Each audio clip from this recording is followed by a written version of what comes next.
Hi everyone, my name is Jessica, and I'm doing my presentation on how to find your niche in counseling.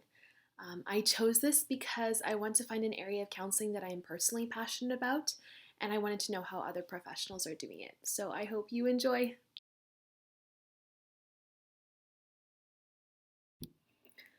To illustrate what a niche is, I want to share two examples from the history of psychology.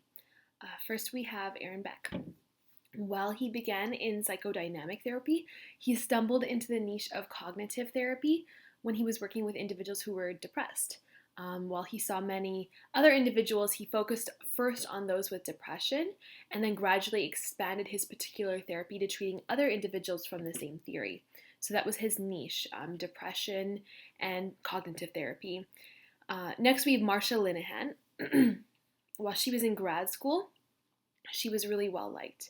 She was seen as likely to achieve something great, but she gradually declined in mental health, and it was kind of out of the blue.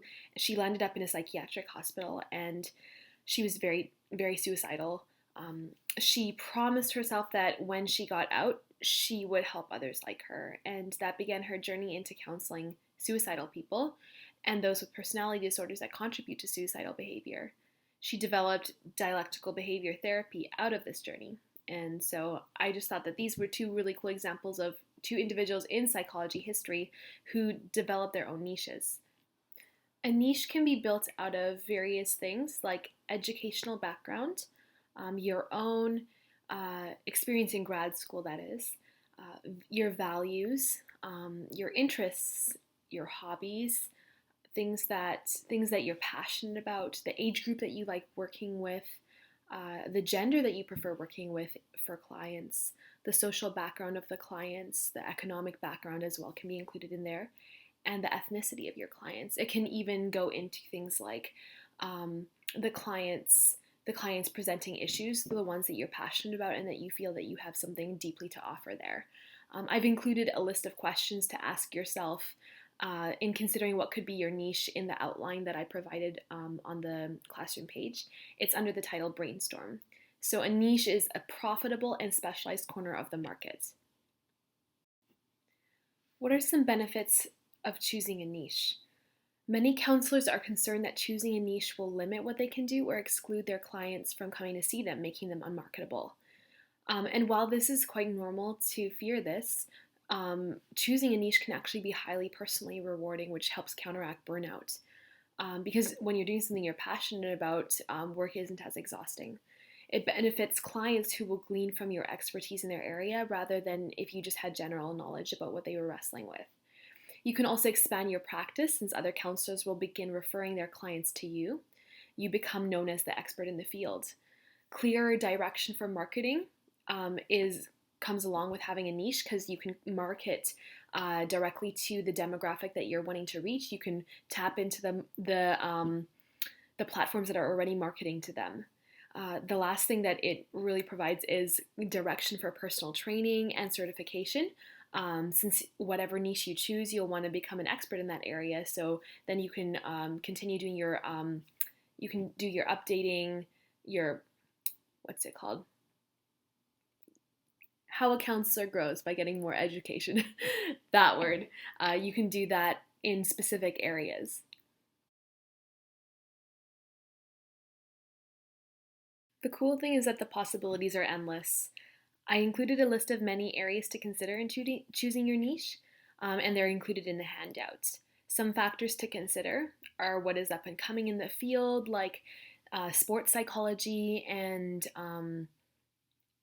equine therapy, whatever you see that is up and coming. So what's the needs of your area are. For example, in many places, opioid addiction is really going up, and I'm sure with like the whole COVID thing, there will be a great need for therapy for people who have depression or from isolation.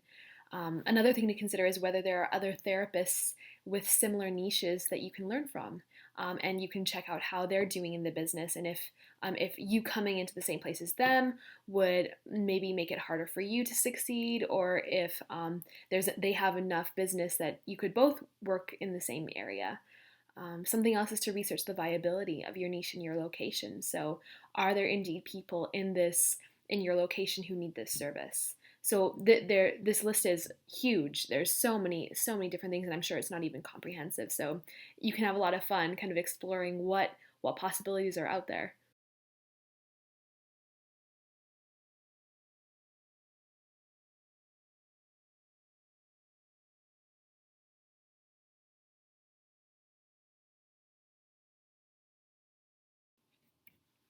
After you found the areas that you want to specialize in, you will want to begin making connections. Many times, as the video described, you will have 2 to 3 areas that are connected.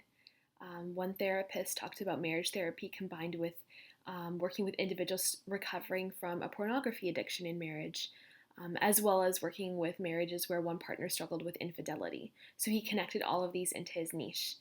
When you can see the connections, you can then begin to gather various certifications and trainings that are offered in your niche. I thought this cartoon illustrated this in a bit of an extra way. I doubt a niche means getting 4 masters, but hey, you never know.